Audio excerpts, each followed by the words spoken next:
The Crash Course Podcast is brought to you in part by DerbyParts.com and GH Graphics and their Junket Apparel line. The 2015 Bash for Cash and Smashing Demolition Derby. Bo Lockwood Motorsports and the 2015 Keystone National. Napa WinterSLAM 2015 and Derby Inc. magazine. Live it, breathe it, be it, Derby Inc. This is the Crash Course Demolition Derby podcast, recorded live at the FingerLakes1.com studios in downtown Seneca Falls, New York. And now your host, Chris Marport. Whoops. Still trying to get used to that one. Did a little bit too hard of a cut there, but here we go. Nonetheless, we're here ready to go with Crash Course podcast episode number 61 now. Justin Gilmartin going to be joining me here in studio tonight. There's a good look at Justin. Yep. Little by little. There's all these shortcut keys and there's if you get the screens out of order, whew, you're doing a good job. Causes some problems. Causes some chaos. There was a little note up there about Derby Inc. magazine that I got my bundle on Saturday. Bo Lockwood, he said he got his on Friday, so those are dropping around the area. Brian Tompkins, his showed up today. We always joke about the celebrity status of Josh Decker. Brian won't have his magazine delivered to his house. It has to come to my house, then I have to deliver it to him. Oh my God.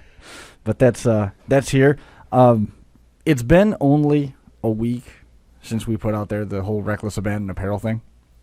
The response has been so good that obviously if you're following along this week, the responses have been so positive that we've elected to go forward with all the designs that were out there. A lot of those were just sitting out there as pre-order, but just kind of gauging the water, seeing what people were interested in, and the full line right now is in production. It's in print. So those guys that ordered last week, you should be seeing your stuff here fairly quick, showing up at the door. And we've got a couple other designs here that are going to be rolling out right around the first of the year. There's been a lot of questions about where's the kids' apparel. That is forthcoming. We're hoping by February to have the whole gamut covered. At this point, we got to kind of cut it off someplace to say this is where we're going to start from, and let's invest our time and effort into this direction. But there is more stuff planned, and also the hats, all the hats, and are on their way back from the embroiderer at this point too. It looks good. I got to give you my money for my wagon sweatshirt. I got an order in the mail today from Russ and Tim Clark, which was kind of cool. Oh, wow. Yeah, it was pretty neat. But yeah, that stuff, I appreciate that. I mean, everybody's response was outstanding, and the guys over at Sleeman Designs, they didn't know what to do when those started rolling in. Told them it was going to be popular, and the masses have spoken. We appreciate that immensely, and only plan on more good things from there. We're going to be catching up with Randy Mosloski here just a few minutes. We'll be talking with him for a little bit. First half of the show, we'll catch up with Scott Brown. Scott Brown, he might not be the luckiest person I know, but he's got a rank right up there. He won a press pass experience to the Bills-Jets game, which ultimately was snowed out, and then they played the game in Detroit. So instead of canceling it altogether, they honored his pass for the Bills-Packers game yesterday. So he watched the game from a suite and then ended up going to the press conference afterward, where he saw Kyle Orton, he saw Doug Marrone, he just basically ran the gamut of all the Bills personalities in the post game interview. So we'll be talking with him a little bit about that, and we chatted a little bit about Demolition Derbies. He's working on some more cool stuff there, and it was neat talking with him about his family and his brother and all those guys that have been Demolition Derby out that way. He's been on the show before, but we'll have a quick conversation with him. Randy's got some cool stuff cooking. I'm excited to have him on, and then next week we're gonna have Bo Lockwood on. Bo's been working like crazy on the stock show coming up on May 9th, and he's got some news that he wants to break here on the show. So we'll be talking with Bo next Monday about this event that he's got planned for May 9th. I was talking to a guy down in the Carolinas today on some GMs, and he said with the amount of... Was that the 2-for-1 special I saw? No, that's a different one. But they said the guys down south have been saying that there's so much need for Old Iron up north now that he's been talking to 11, 12 different people at once, and he thought I was somebody else. And Oh no, that's never good. but he said that's the big one in PA for the stock show Bolak was going to put on, and then for the Kings of Old School with Decker and Brett Rollier putting it on. So We got some stuff in between interviews. We're gonna get into a little bit about some stuff we got cooking for that Kings of Old School show. Let me get Randy on the line here real quick. should be a good one. But if you have a chance, get on Reckless Abandonment and buy some sweet stuff from Chris Markart. That's and so shop.smashedempire.com. You can find the magazines. You can find the DVDs, everything like that. We're gonna be busy as ever. We got to Garden City, Minnesota here coming up in February. Randy Mosloski joining me here on the hotline, man. Thanks for making some time for us tonight. Response has been real good. Hearing a lot of talk about WinterSLAM. Tell me a little bit from your perspective about where things are at with the show. Well, things are coming together pretty good. We're right at where we were last year. We're sitting right now at 116 vehicles. Jeez. And at this point, pretty much everything is full. I mean, there's virtually no spots left. No, there's actually the only two classes we got full are the 80s chain, Right. and the compact class. We got 9 spots left in the weld class and 20 left that I can take to the trucks. Oh wow. Or sorry, 15. 15. The trucks. We already got 20 of those. So You've got you've got this new truck program coming together. We talked a little bit about that before. Response been pretty strong for that. yeah, well, the numbers show itself. We already got 20, and right at the week before, I think we had like 8 last year in the weld trucks. Wow. So already we've gained some ground as far as numbers go in that aspect, and I think they're going to put on a much better show, just because they're going to get over a little quicker. People won't lose interest quite so quick because they're not going to last as long. And most importantly, we've got busters lined up for the after party. Well, of course. One of the interesting things that we'd sort of spoken about was the fact that you've got so much new talent. Is there anybody else new that is signed up on the entry list that's going to be in either any of the classes for that matter that's bringing a car up for the first time?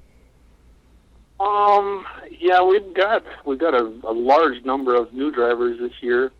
Don't particularly want to release too much for names as of yet because I try not to release any of the names until we get them completely filled out. But it'll be interesting. I'll leave it at that. Are we going to see the defending champion back? I can't tell you that for sure. Come on. Everybody wants to see that T-bird come. Well, I heard that there was some stuff that was growing up out of the woods over there. It might not be T-birds that's sprouting up. So we'll have to wait and see what and if it materializes. I'm really hoping, and I've worked a couple different angles to get confirmations on it, and everybody's staying really tight-lipped on it. So I'm hoping that Kurt Zacharias, the defending world class champion, shows up, and I know Kenny Rosno said that he's definitely made the cut, and Brandon Tyson's talking about trying to make it back up there as well. The response and all the attention. I mean, the Derby world focuses its attention in February, of all places, Minnesota outside. I mean, what's it like for you as a promoter seeing the growth of this show and the way that's exploded?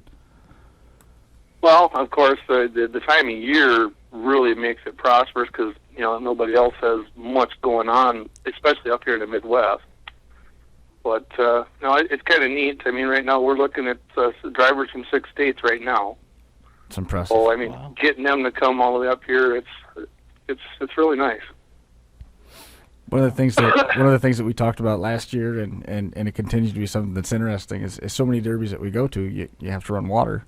Yes. You can't up there.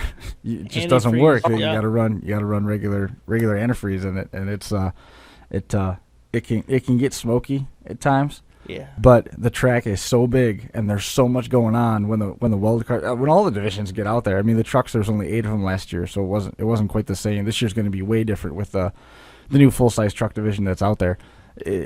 There's plenty to keep your eyes on, and it was really neat watching a couple of the cars later going in the stock feature, the '80s class.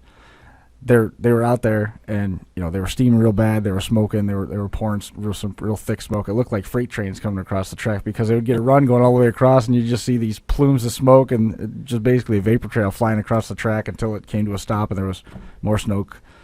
It was pretty amazing just watching it on the DVD I bought from you from Smash Empire Films, but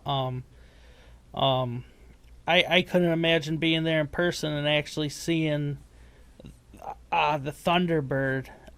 That was just mauling stuff and not bending, and it was insane. I'd love to get up there and see it sometime in person. It's definitely a show worth taking the trip and going to see. Yeah, most definitely. What? Well, that T-Bird, it seemed like it wasn't bending, but if you were close, it actually was bending every time. It was just so minimal, and the steering stayed intact, and he was very mobile with the setup he had.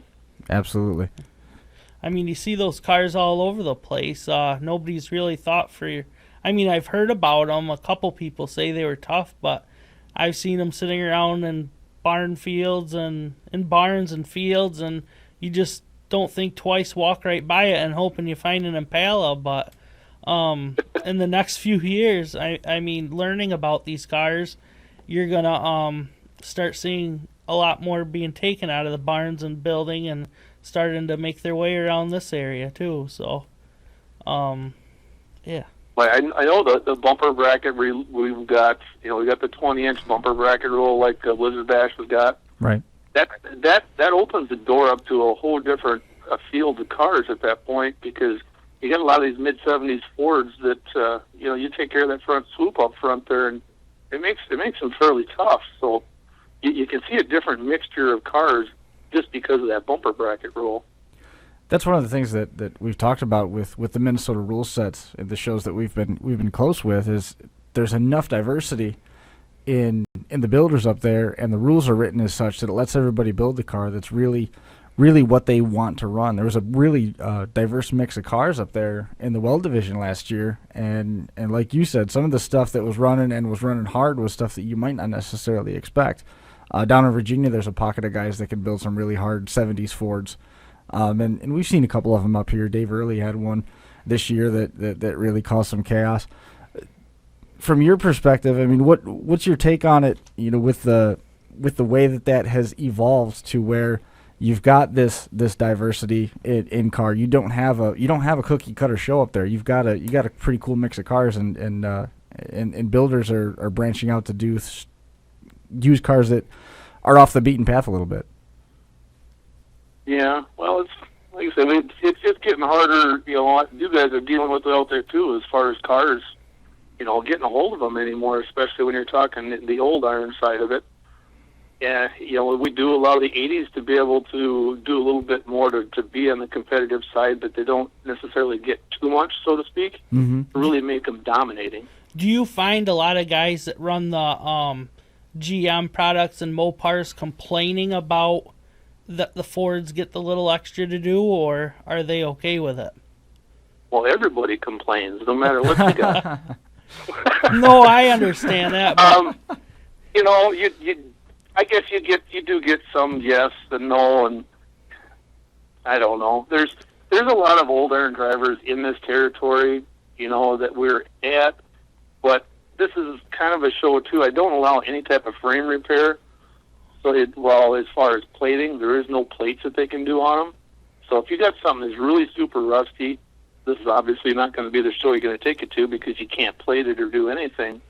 But I don't know. It's no, in a big show like that, seems like you'd want to bring something nice to, and have a chance at the money at the end. It doesn't seem like you'd want to pick that show to bring a rusty car to. Right. Well, the other thing too, though, is there really isn't a lot of high dollar money on the high end.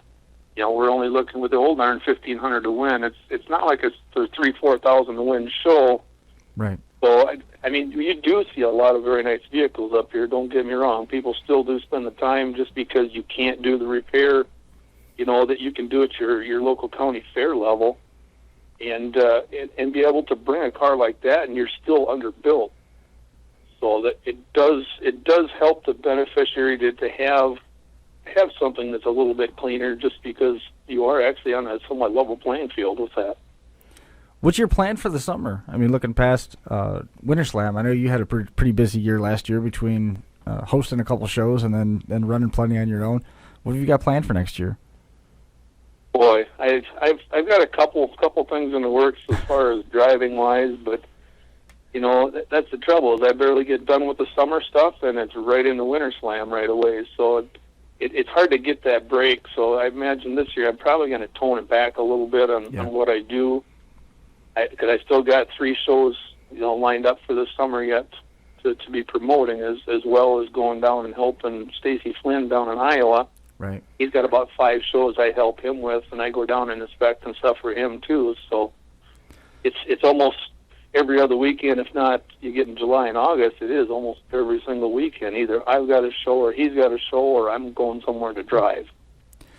You had a little bit of vacation. We talked about that last time you were on the show with the win at WinterSLAM. You still got that car sitting around? You still leave that in the front yard for all the neighbors to know exactly what you did? Yeah, it's sitting in the driveway. It was in the garage for a little while, and I fixed the axle and the steering just enough to make it mobile. And I think I'll probably pull it for one more run. I just got to find a place that I can take it to. What kind of car was that? Lumina. Oh, all right. Oh, don't bring up Luma. Good thing Decker's not here. Well, you had some fun. You had some fun in Illumina. Yes, I did. You've had a couple good runs in Illumina. They were fun. I just hate getting beat by them. That did happen too. That did happen too this year. No, they're awesome cars to run, and they're fun to hit the other 4 and 6 cylinders. They seem to be the best. Do you see a lot of Luminas up there? Are they dominating, or? I don't get out to a lot of the different compact shows to like the east of me and north of me too much. I've got a traditional, one of my first shows in the spring, I've got a traditional compact. It's only like 106 wheelbase. So obviously they're not allowed there. But then in July, when I have my Blue Earth or the Faribault County Fair, that territory there is a little more selected towards the mid-size, so I got the same rules as I got at WinterSLAM there. So I myself kind of break it up according to the territory I'm in, and don't want to overuse one certain class to try and diversify to some different drivers at both shows. That's a good way of looking at it. In terms of that 106-inch wheelbase rule, are you getting any pressure from those guys to open it up so the Monte Carlos and Luminas can run? There's selected few, but for the most part, it's a very extremely light build. You can't do a heck of a lot to them. So a lot of people I see at that first spring show is usually a lot of the younger kids. They're not heavy builders. They don't have the equipment. There's a few that have tried to get in with some stuff, and obviously, they didn't get to run or whatnot. But just trying to sneak it through. But my numbers are always pretty good at that show, to where I'm in the teens to close to 20. So if somebody wants to come in with the extras, it's pretty easy to kind of send them home with it. Getting back to WinterSLAM, you talked a little bit about this isn't a big money show. It's not a $4,000, $5,000 to win show. At the same time, you've got a really good cross-section of your bordering states represented in the show. Do you want to get to the point where it's paying $4,000, $5,000, or do you want to keep it on the smaller scale and let the money trickle back down through so you can pay a little bit more money 5th, 6th, 7th? Well, in the 4 classes that we have, we're ready. We are paying over $12,000 in payout between the 4 classes. It's just kind of more spread out a little bit. Mm-hmm. Because of the other nice two bigger the other classes, we paid 10 places. And, we got the hardest hitters. We give the hardest hitters $300 in each class, plus one of the custom badass trophies that Terry Evans makes down there in Iowa. Right. And a lot of guys want to go for that, just for that simple reason, is the cash and the hardest hitter trophy. And usually don't have too much lined up as of yet, but last year I believe I had enough sponsors to where we actually went into runner-up and second runner-up Yeah, you did second and third place for heavy hitters last year. What's that? You did second and third place for heavy hitters last year. Yeah, and I'm trying to get the sponsors lined up again and be able to still do the same thing. And a lot, I got a versatility of the drivers coming. I've got a lot of the younger guys that don't want to put the time and money in it, but you know what they're out there for. Right. And they help set the pace of what that track's going to start out to be, and it might slow down in the middle or so after a few of them burn down, but you get a fast pace starter right off the bat, and that kind of sets a tone. We've got some listeners out in Massachusetts that are real big on the Camrys that are asking if you see a lot of the Camrys or Corollas running in the compact shows that you host. Selected few. There's a couple guys in the territory that does like the Toyotas. I don't know if he's actually running so much the Camrys. We had one that won last year, Jake Adams. He's actually from town here. He runs a lot of them Toyotas. Yeah. I know Jeremy Doyle a few years ago, he had a Solara, a Toyota Solara. You don't really hear of them a lot. But that car was nice, big, and bulky. He had a little problem with a CV axle at the beginning, but that looked like a car that would compete with the Luminas and the best of them. So, I mean, yeah, out in Brockton area, there's Jared Skillings, Al Crockett. There's John Kelly, and I know I'm leaving several guys out that run just they run the heck out of those cars. The Camrys are nutty good. They do really well with those. And you got the attention of Massachusetts anyway, Randy. Yeah, it'd be a little bit of a run to come this far. Don't put that out of the question though. You give awards for the longest tow. Yep, we do that. We got it still set up like we did last year. We do $100 for the longest tow, and if we get any sponsors that kick in and go over and above that, we certainly do that as well. And then $75 for the second longest. You got to have try and recoup a little bit of the fuel expenses that they get to. Got to have a driver's license with you. Entice them to come. Valid driver's license. Just don't. Make sure you show it. But does now on your full size payout, Chris said it pays back. Does it pay back like once it gets to third, you pay fourth, fifth, sixth, or is it just spread out between your different shows? My with this show here, with WinterSLAM itself, we're just the top 10. I don't have the payouts in front of me, but it starts out at 1,500. I think it drops to 1,000, and then starts tapering back from there to where we go all the way back to the 10th spot. But for like the county fairs around here, generally speaking, fourth place is about what we run with those. But I run hardware to 4 to 6, depending on the show. That's awesome. It's pretty good, right? Give something back to the driver and makes them feel appreciated. I mean, most definitely. Last year was one of the first times. I mean, it was still early in the year, obviously, but it was one of the first times I saw second and third place heavy hitter recognitions, which was really cool. I mean, you could have a guy that there was one guy we've mentioned him before. They threw the red flag and he pulled the dash bar out of his car and handed it to the official because it had broken loose, and he ended up getting recognized. And Greg Mayer, he went out maybe fifth, sixth, somewhere in there. He ended up first runner-up for heavy hitter, and the guy that got runner-up well deserved it. The back bumper was up past the front seat on his car. It just folded it right up, and that's a compact division, and it was like that all night long. It was like that all night long. So even though you might only get a couple 2-3 big hits out of your car, you send some big swings early on. If you turn some heads, you still might get something out of your evening as a second or third place heavy hitter. And the drivers appreciate that.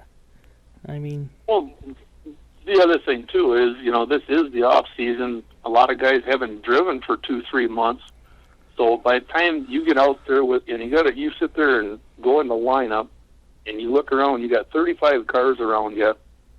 Your first instinct is just to start getting wild right away. I mean, 'cause you back away, and it's just chaos because it's such a big field, and there's so many cars on there. You can't just, until you get down to, a third of the field or so, it's hard to keep track of everything that's going on. Mm-hmm.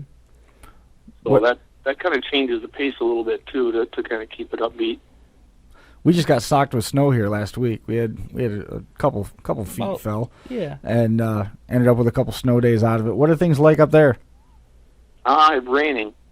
Yeah, Believe it or not, last couple days here, we've had unseasonably warm temperatures to where think we were in 45 to 48. Let's keep that up. Let's make that happen in February. Even this morning, and then it's been raining pretty much all day.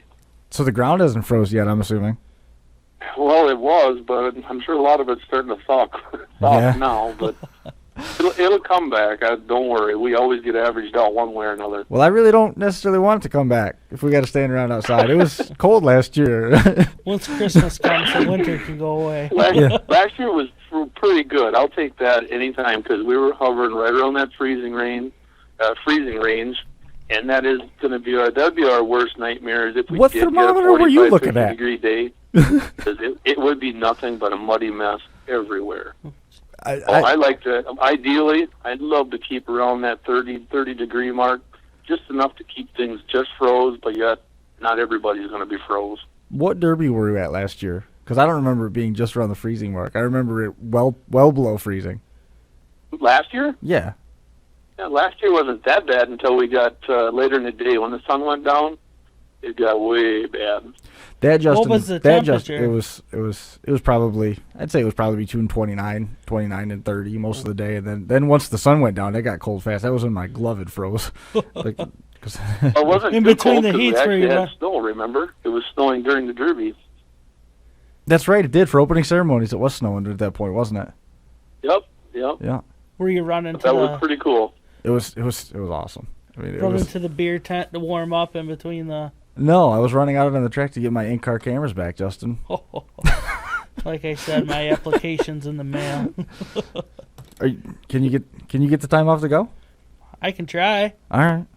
I gotta know. I gotta know. We gotta figure out who's going and who's not. I know Ben's out. We gotta. Ben, I don't know if you caught this, Randy, but Ben ended up having some work done on his back. He's out of commission.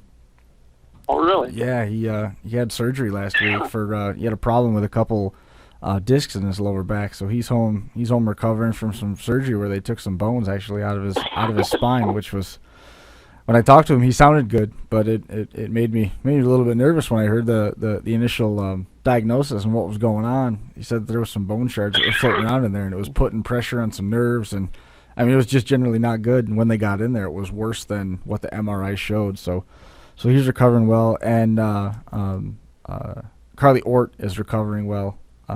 Also, she's back home. That's Daniel Ort's wife. We met them last year at WinterSLAM, and she was in a real bad car accident. Broke both of her legs, messed up her wrist, her face bounced off the windshield, injured an eye and the corner of her head. But she's I think at this point she's done with all of her surgery. She might have one more coming, but she is doing well. So well wishes to both of them, because it was scary to get the news about Carly's accident. Yeah. She's and equally so with Ben. It definitely was. Yeah, hope they get better. Yeah, they're doing well, so that's good. I don't know if we're going to be seeing them up in Minnesota though. No, jeez, I wouldn't want to travel with my back in that condition. No, I know. Ben is on pretty specific orders from his boss or from his doctor to don't try to be a hero, because this is not anything to mess with, and he's playing by the rules, but he's a guy that does not like to hold still either. So this is going to be a tough row for him. No, but he's still so young, and I mean, being that young and having back problems the rest of your life, that's nothing to mess with either. He said when he woke up, he felt better than he has in ages because that pressure was gone off there. Wow. So I mean, that's a sign of good things to come for him, and we only wish him the best. As you noticed, I mean, Brian's not here, and Josh isn't here. Ben, that's why he's not here. Josh is in Pittsburgh with a work meeting, and Brian works in corrections for Seneca County, and he got called in to work a double yesterday, and that's why he's not here. So he's not here today. So Justin got called in on his way home from Rochester and said, make sure you make it to Seneca Falls because we're going to need some help. I'm just the fill-in. So did you dig out the Farmer's Almanac and see what the forecast was for February yet? I know you've got the weather date set aside just like you always do, but I don't think you've ever had to move it, have you? No, we've never had to. The only time we would is if it got like a major ice storm or major amounts of snow to where we just can't possibly move it to get everybody in. But I try not to look at it. It's going to be what it is. Everybody's coming. You know it's outside. You know it's in the elements. You just prepare for it. The first a couple days coming into it. If it's going to be cold, you just grab some extra layers. That's right. As a driver, I even do that in the summertime too. You hear rain pop up. Last season, it was almost every weekend that was calling for showers, and it's just like I don't even want to look at the weather. It just depresses me thinking about it, and it's easier just not to think about it. So. That's got to be the worst. That has got to be the worst is towing to the Derby, and it starts to rain, and you end up having to run the Derby with a wet seat. 2 years ago, it worked out good for me at Canandaigua when I had that pink Cadillac. Mm-hmm. It was downpouring. I thought they were going to cancel the show, but came out I won the show that night, so I'm not going to complain about it. If I got second, I wouldn't have liked it though. Right. Yeah, when you're dealing with the large scale of drivers coming from such long distances as it is, and the amount of coordination it takes to put this on, it is the last thing I want to do is to try and cancel. That's why we've got it just in case. But yeah, you've never had to. It would cost us a fortune just to transfer alone, because the advertisement of the locals, wouldn't have to word you get out in them. And then it would disrupt everybody else coming from a distance because they're planning this vacation around this time frame, and they can't necessarily shift it another week. Right. But if it's going to endanger, if it's going to endanger the drivers' lives, getting here and the spectators getting here, then obviously, we'll take that into consideration. We got to do what we got to do if it pops up. Wasn't it last year you had to have you had a couple foot of snow that you had to remove from the area? Yeah, Jeremy, you had to plow. Jeremy was digging trails around the fairgrounds. Wow. Yeah, he was digging for a couple days down there, trying to get things pushed back enough. We just had one of them goofy years, being this is in a low bottom area, river bottom, that anything up on top, most of it blew, but it all fell down in there. So that was the most snow that we've ever had to move in any of the years we've had it there. Well, I know we're Jeremy and his crew up there done an awesome job. They got it cleared out for us. It really was a great time. I mean, it was obviously one of the coldest derbies that we've been to, but it was a ton of fun. I mean, the people there were so accommodating, and we got to meet a ton of the folks that we talked to online, in person. It's where we met Mike Ashman. We met Randy and Jeremy and their whole crew. We met Brandon Tyson, Kenny Rosno, the Orts. We met we met the Zacharias crew. It was Jesse Keel, his family. It was a lot of fun, and we're really looking forward to getting back up there. We're really fortunate that WinterSLAM was happy with the job that we did last year, and we're looking forward to a fun 2015. Yep. I guess the other thing, too, that didn't really touch subject on is we do have the swap meet before the Derby as well. That's right. Yeah, you got heated stalls for that. Yeah. I can't remember the length of the building, but I think we got about 15 spots in a heated building to where they can, in a 10-by-10 area, they can set up their vending supplies or whatnot, and there's a bunch of them already getting in there now and getting their spots locked in. Jeremy's handling that, so I don't know how many spots are actually left now. But then outside that building, people come in with trucks and trailers and just kind of set up and their swap area. There's usually quite a few that actually show up for that. It's getting bigger and bigger every year. Yeah, a lot of it is the amount of people that are there because there is a large attendance. So it gives you something to do. The check starts already at 9 o'clock in the morning, and then the swap meet starts at 10, and that stays open until we start the show at 2:00. So it gives in, and there's refreshments, hot refreshments and stuff that we serve out of that building as well. So people, hot chocolates, coffees, and stuff like that. Somebody come wandering up to us and said, "Here, have a hot chocolate." And Brian tasted it, and he said, "Something's not right with this hot chocolate." And it was one of Randy's concoctions, I guess. I don't know what it is. What do you call it again? You told us about it after Brian had finished it. We learned what it was. You mix. I don't even know what he was. I know there was one of them. He was serving alcohol out of them and then chocolate, but I don't know what he actually had because obviously I was in deck all day. Oh yeah. But you'd heard about it. I thought, maybe not. Rum chata, maybe? Is that? Ooh. Oh, yeah, there's rum chata. Yeah, maybe that is what he was putting in them. Yeah, I think that's what it was. That sounds good. Yeah. Brian thought it was all right. Well, I'm sure he did. How many of them did he have? Oh, it's just one. I mean, we were just wrapping up the podcast from the morning, and then he was helping me run cameras and stuff like that. So, I mean, we're not drinking on the job. Come on. Come on, not Brian. Nope. Nope. I'll stick by that, too. It was a lot of fun.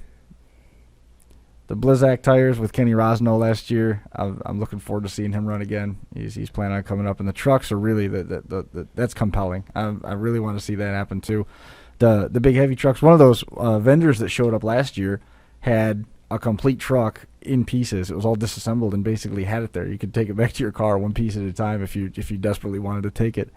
And the old iron trucks that are up there are just beasts. This new division is really going to open some eyes on what the trucks are supposed to be. It's going to be a ton of fun to watch. Now, how far do a lot of the guys have to travel to find those older trucks like that? I mean, around here it's hard enough to find cars. But you start looking around for the older 60s, 70s Dodges, Fords, and all the farmers who had them, they're sitting about 2-foot rocker deep into the mud right now, and there's nothing left. And to come up with something like that, I'm sure it's hard. With the rules I got with this stock division, I don't think you're going to see too many of the older 60s Dodges. You're going to see a lot of the stuff that you normally wouldn't see, your mid-70s GMs and some of the 80s and 90s Dodges.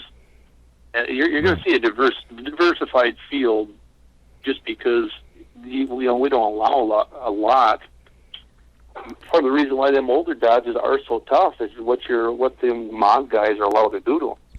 But at the same time, where are they finding them? I mean, where are those trucks coming from? Well, the 60s trucks more anyway. Trucks. You find more trucks laying around in fields and stuff around here than you do old iron for sure. Yeah. There's quite a few of the trucks around here. None of the guys really complained of having much of a struggle finding them.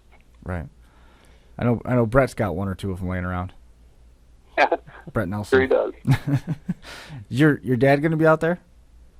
Yep. Actually, he's got a Dodge he's starting to throw together. Nice. He built a new mod truck last year and ran it one time and never even got around to resurrecting it for the summer. But I figured he was going to take the year off, but I guess he's going at one. So if nothing else, Justin, we came away knowing for sure that we've confirmed one driver for the truck division tonight. There you go. You dug this. Oops, I wasn't supposed to say that, was I? No. Talk to him long enough. They'll give in. That's exciting. Does he still have that mod truck that he built? Yep. Does he still have it around? Got it. Well, the one that you've seen, the old decrepit one, that one we finally cut that apart. Okay, he gone. built a fresh 60s Dodge that he ran in my spring show. Mm-hmm. But he's got a lot going on in the summertime, so he doesn't get to do much later in the year. I see. Excellent. Well, Napa presents the show. I mean, there's awards for best appearing paint. There's awards for longest tow, hardest hitter. By the time the show gets here, we're gonna have second longest tow. We're gonna have second and third place with heavy hitters, just like last year. It's a ton of fun. There's a bunch of guys from New York that are looking to make the trip out. Following us, they heard the talk about it. They want to see what it's like. They're not necessarily bringing cars, but they want to come out and watch it. So the field's going to be at least the stands are going to be packed in a little bit tighter this year, and it's a show you don't want to miss, man. Congratulations on the success with it, Randy, and I hope it keeps growing for you. All right. Thanks a lot, man. Is there anybody else you want to make mention of before we let you go? When we get a little bit closer, we've got a few sponsors that are in the works here. We're just waiting to get them confirmed. Sure. And that's one of them, too, as far as the best paint goes. There's something in the works there that it won't be just first place. We're awesome. It's going to be interesting. I don't want to release that just yet Sure. until I get some facts in, but there's going to be at least 3 awards now for best paint, and it'll be different people choosing them. Cool. Cool. Oh. Well, I look forward to the announcement, man. We'll look. See some guys paint them up, and the better painting ones, we put them right in front of the grandstands, so all the spectators are able to see them as they're getting their seats in the stands. Outstanding. Awesome. Well, again, man, we'll keep in touch. If we don't talk to you before, you have a great holiday, and right. and we'll be talking to you soon. You right. Thanks, Chris. Thanks, Randy. We'll talk to you later. Yep. There goes Randy Mosloski, promoter Napa WinterSLAM. Great show up there. We got to tell you about a couple things here real quick. Why don't we let you have a look at some of the stuff. Let's start with Bash for Cash this time. We'll go with those guys now, and we'll be right back with you. And you thought last year was huge. The Bash for Cash returns to the Demolition Derby Limelight Memorial Day weekend 2015. Every bit of action is returning, and there's some more added in. DerbyParts.com is back with the 80s newer class, paying $11,000 to win. DerbyTees.com is back, paying the turn back the clock winner $10,000. And now the compacts are cashing in, vying for at least $3,000 in their championship event. Action is planned for May 23rd and 24th, again at the Fayette County Fairgrounds in Washington Courthouse, Ohio. Early inspections are planned for Friday, May 22nd. For a full rundown of the schedule and divisions, visit www.smashitderby.com.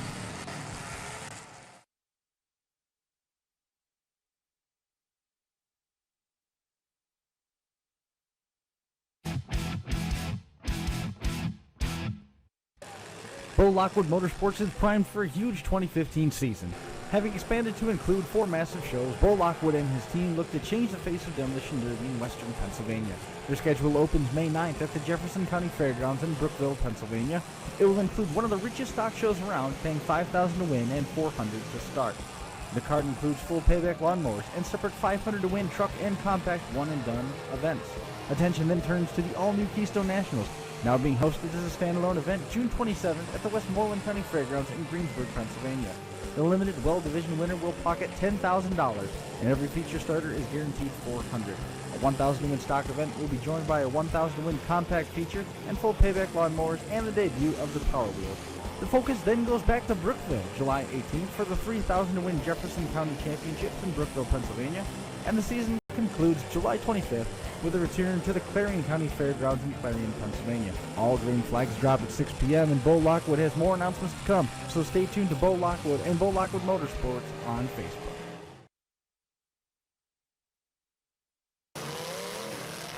Get ready for Napa WinterSLAM. Napa Auto Parts will bring you the coolest outdoor derby of 2015, scheduled for February 7th at the Blue Earth County Fairgrounds in Garden City, Minnesota. Promoters Randy Mosloski and Jeremy Ertman have tons in store for the earliest outdoor derby of the year. The headline class will pay $1,500, with the compacts, 80 stock, and the event's new truck division each paying $1,000 to win. There will also be most aggressive and longest tow awards, and at this point, all classes are full with only a few vending spots remaining. In the event of weather complications, officials have booked February 14th as a rescheduled date, but only if needed. So come out, get swarm, and break up your winter with a 4-division derby featuring some of the top derby talent in Upper Midwest. Green flags are at 2, and Buster Sports Bar and Grill has been locked in for the after party again this year. For more information, visit Napa WinterSLAM's Facebook page or contact Randy Mosloski or Jeremy Ertman via their social media pages. And we're back. Yes, we are officially back. Okay. Whew. Been a little bit of a rough go with this one tonight. I got to get these things ordered back up so that we got them in the right sequence here. There's huge buffalo. Yes. Scott Brown joining us here on the hotline, fresh off his experience at Ralph Wilson Stadium with the Buffalo Bills, earning the press pass credentials, and took his nephew with him down to the post game interviews and stuff. Man, Scott, how do you manage to luck into so much of this stuff? I have no idea. I'm trying to figure out what I did right to be this lucky lately. Well, I mean, it all comes in circles, right? I guess so. I mean, one week I'm winning a flat screen TV, and then the next week I'm winning the Bills tickets. It's like, who did I make happy? Well, we all remember Scott from working with the team derby, the Buffalo Stampede that they had at the Erie County Fair in Hamburg, which we had a chance to talk a little bit in the pits. That's coming together. You had a couple talks and passing conversations without getting into anything too awful serious, but it sounds like there's a lot of support for it coming up next year. Yeah, like I mentioned before, it just seems like all the Sayopas are all for it. Mad Mike wants to come back and do it. I mean, with your guys' help with the show has definitely been appreciated and helping a lot.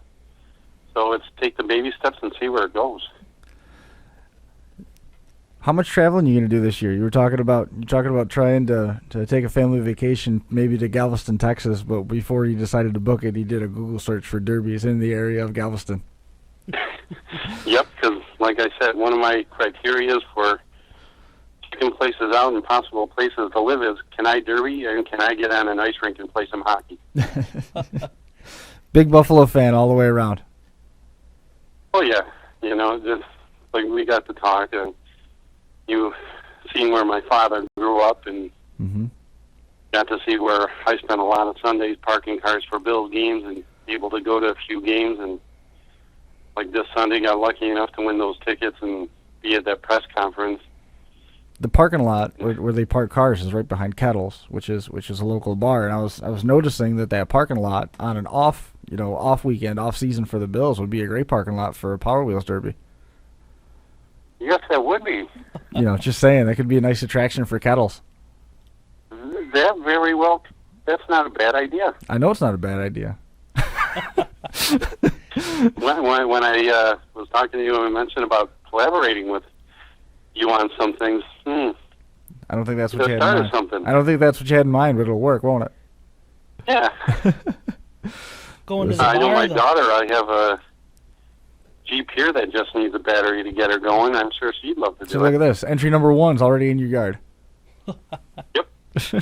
What were you going to say, Justin? No, I was gonna say, are we going to the bar or gonna have a Power Wheels Derby? Both. Oh boy. Both. Right there. Both. By the end of it, we'll be on the Power Wheels. With any luck. You seen the videos going around YouTube, the Barbie Jeep racing, where they take the Jeep Wrangler Power Wheels and they put them to the top of a really steep hill that's all like a 4-wheeler trailer or whatever, and they just drag race them down the hill? That looks awesome. Yeah, for some strange reason, one of my friends actually tagged me on that and said, pretty much saying, yeah, that would be me going down the hill. Yes, that would. I It don't looked know like a lot about of that fun. at this age. It did. It looked like a lot of fun. I'd probably still do it. I've done dumber things with my life, so. I had a chance to meet Scott's brother, who's a couple years younger than Scott is. Doesn't have quite as much derby experience. He's still got 10 years in, 10 years or more, and great family. And the lot where they parked the cars for the Bills game is right next to the house where Scott grew up as a kid. It was his grandparents' house, and they had the option of kind of grabbing one or the other, and Scott's family grabbed the lot, and it's led to a lot of busy Sundays, and I can only imagine what it was like after busy Saturdays where you're running down into the top 5 in a qualifying heat with 35 cars, getting bounced around with essentially stock rules, and then turning around and having to drag yourself out into the cold and everything. That arthritis has got to act up a little bit in some of those Bills games. And it's funny that I never thought about it till now, that lot, because of the way the county fair is and the Bills preseason. My first derby car was actually pretty much put together on that lot because I had to work on it and then also park cars. That's funny. That's cool. So I can remember the first car I ran was a 78 Buick LeSabre 2-door. We pretty much had it finished, and I was painting the car while trying to park cars for a preseason game. Now, they don't give you free tickets for being that close to the stadium, because I know that there's only very few houses surrounding that stadium, just for the inconvenience on Sunday. Be like, hey, you're never gonna leave this property. No, unfortunately, no.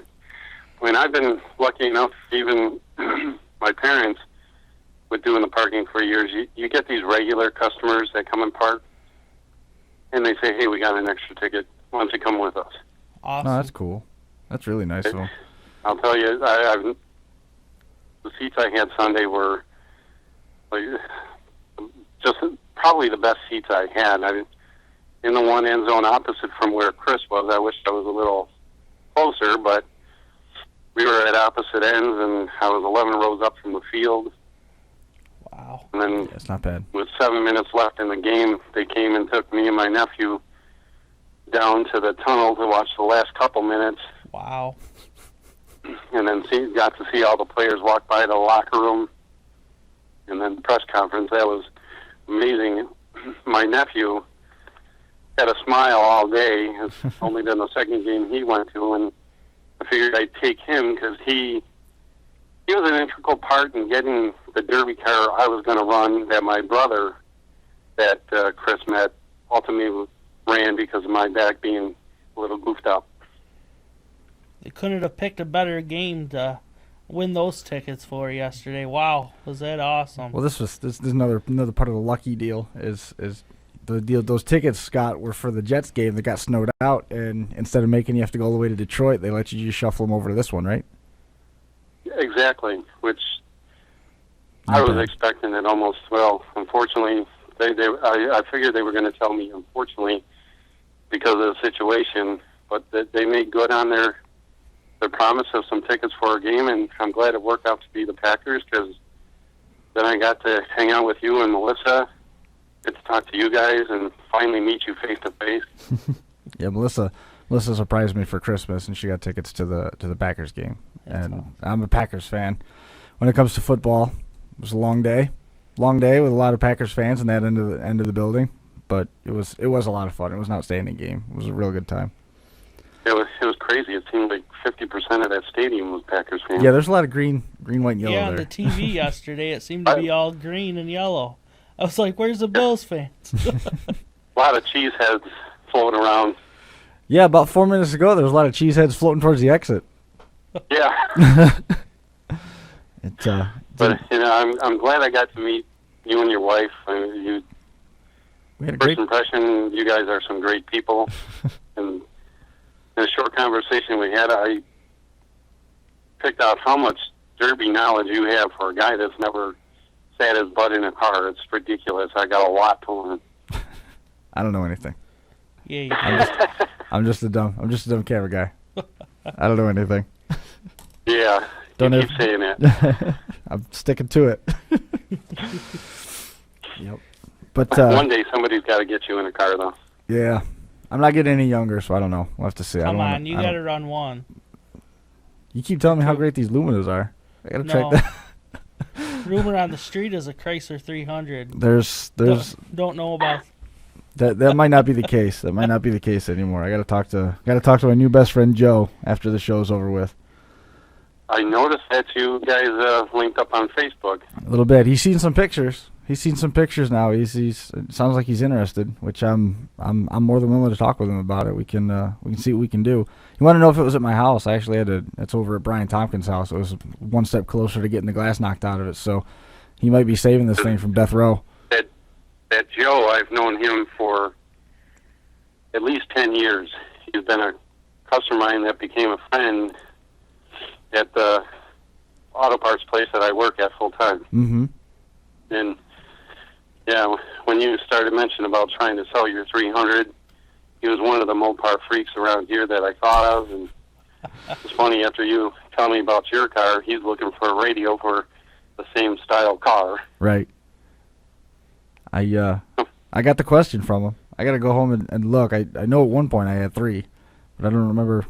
I'm very confident that I've got what he's looking for at home in the garage, because I've gone through enough of those New Yorkers, and almost all those that I've had AM FM radios in them, and my Newport doesn't. That's just got an AM radio in it. But I don't ever turn the radio on in that because I like listening to the engine anyway. Oh yeah. But one of the things that we've been kicking around, and I wanted to run this by Justin. We always have people asking about, they want Crash Course to sponsor their car, sponsor my car. What do you do for other people? Sponsor my car, and it's one of those things where I don't want to be one that's always asking the community to do stuff, to buy this, to buy that, and not be able to give anything back. We're at a spot where we're going to try something, and it's going to be we're going to roll it out first at Kings of Old School, June 6th, and it's going to be it's going to be essentially a sponsorship program through the collection of Crash Course, Smashed Empire Films. We're going to probably roll in Derby Inc. magazine, and then and NWA, Reckless Abandon Apparel. So basically, to be eligible, you have to have previously made a purchase, current subscriber, bought a video before, whatever. That's going to be the qualifying process. So these are the guys that have supported me. Here's the opportunity to give some support back. I want to know why you are the person over anybody else that we should get behind. If you are the winning driver, be it a compact, be it the 80s weld class, be it the stock class, could be a truck for that matter. You tell me why, and I'm going to get a form up and everything, and you can actually, key in why you feel, and I'm going to need all your contact information so we can get a hold of you. You'll get hat, shirt, sweatshirt from Reckless Abandon. We'll get all your decals and a roof sign for that. You keep the roof sign, that's yours. It's going to be done up in the Crash Course team colors. We'll get your decals done, and then we'll pay your entry in. Wow, that's awesome. So we're going to do that for Kings of Old School, and we're going to try it. I mean, we'll see what happens. If Justin Gilmartin's the only guy that applies for it, then he wins it. But what do you think? I mean, I know it's not $1,000 sponsorship. It's not like you're getting a car out of it, but I don't think it's too bad. I mean, anything helps. I mean, stickers aren't cheap either to put on cars No. anymore, so that alone helps. And we'll get you your numbers, and we'll get you the Crash Course logos and stuff like that to put on the car. That's awesome. I think I won already. Definitely easier than cutting out stencils and trying to spray paint them on my cars. Did you use stencils on all the lettering or just on parts of it? Parts of it. Parts. He got sick after the first couple letters and just freehanded. Well, you remember Ronnie McMillan's car, the black and white cop car, and then he had an M&M's car, and everything on the car was stencil letters. Everything. It was incredible. That was a Seneca County guy. He won a bunch of Best Appearing Paint awards and a bunch of second places in paint, but never got the stars to align quite for him to where he was, finishing in the money and running at the front of the pack. But he was always a really popular guy, and he showed up a couple years where his whole car was stencil letters. That was time. Now on the flip side of that, you win that program. Yes. Are all the other guys gonna be jealous and be like, hey? Anybody can apply, because the thing is, if you do it for one person, the expectation becomes that you do it for everybody. This is the best way I think that we can do it. We'll try it there, and if it backfires, it backfires. Here's the thing: is we've been approached by guys from all over the place that want me to back their car if it comes here because they're coming to our town, and I frankly don't think that it's fair if the logos are going to be on a car. If we're going to get behind a driver and a builder, it better be a New York car. Yes. Right. Yes. I mean, at least somebody that's been supportive of it, and I think this is the best way to do it is say, basically submit the proposal. Tell me what you think. No, Brian, I'm not going to help you write yours. Maybe I can get some dots connected, and maybe this summer in Hamburg, things can work out. We'll try it. It's worth a shot, Basically like a job application. Yeah, I mean, I want to know why you over somebody else. You know what I mean? It's when I was explaining it to Brian, I said, basically think of your college application, and he goes, "You're way too far above me." Well, it's you're talking to a guy that went to community college, so that didn't get me too far. I got more out of community college than I did any place else. Definitely, classes were smaller and it was a lot more intimate. I learned a ton at FLCC. I loved that experience. Funny me is I went to be a cop like my dad, but seeing something he went through changed my mind, and now probably not a bad thing. I got into automotive and been doing auto parts since '95. I went to Alfred State for automotive. I just learned how to drink. Yeah, I did a lot of learning how to play cards too when I went there too. Oh, gee. Yeah, you said that one of your dreams is to go on vacation with the World Series of Poker. Yeah, if I ever, like I told you, if I ever came into enough cash with the way my father worked hard to do what he could for us kids, I'd give anything to buy his seat and my seat, go to the World Series and see what happens. That'd be awesome. World Series of Poker. That'd be something, wouldn't it? Yeah. I'm not good enough. I'm not good at cards, period. No. I can't win Go Fish.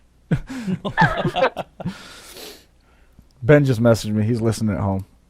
He said he's gonna hand it. He'll have his paperwork done tomorrow because he's got nothing but time now, so he'll have plenty of time to write something up. Oh yeah. Yeah, hopefully Ben's doing pretty good there. I wish him well in his recovery. Yep, sounds like everybody's doing well, which is good news. I mean, like we talked about Carly, we talked about Ben, and boy, it's been a rough couple weeks, but everybody sounds like they're doing pretty well.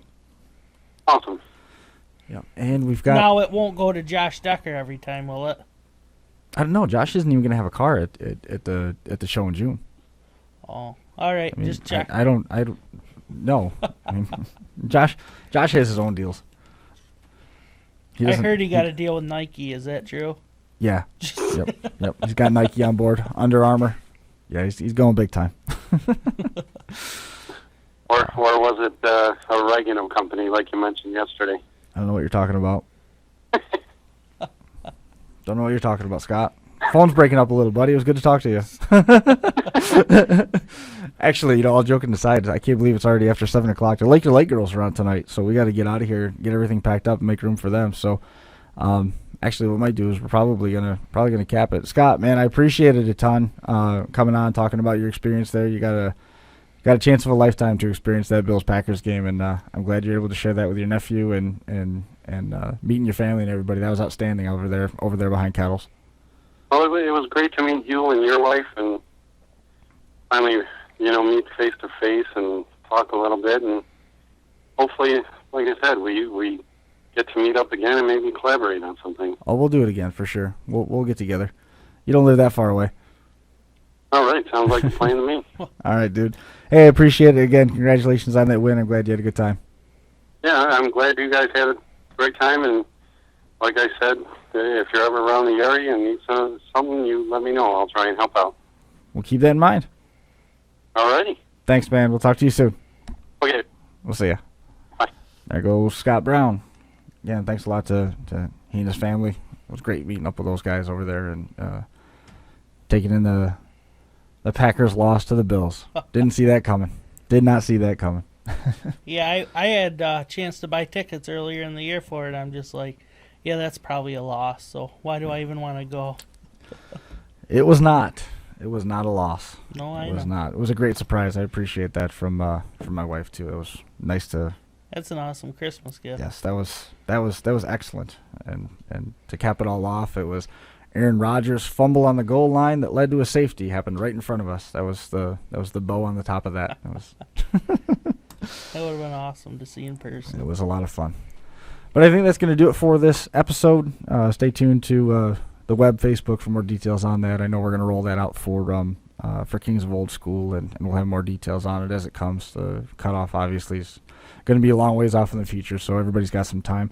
We'll be back here next week. Bo Lockwood will be on the show. Thanks to Randy Mosloski, Scott Brown. Thanks a lot to Justin making the trip in. Thank you. Hopefully Thanks Ben and Carly recover fast, and we look forward to seeing everybody again real soon. It's going to do it for this edition of the Crash Course. We'll see you next week. Maybe. There it goes.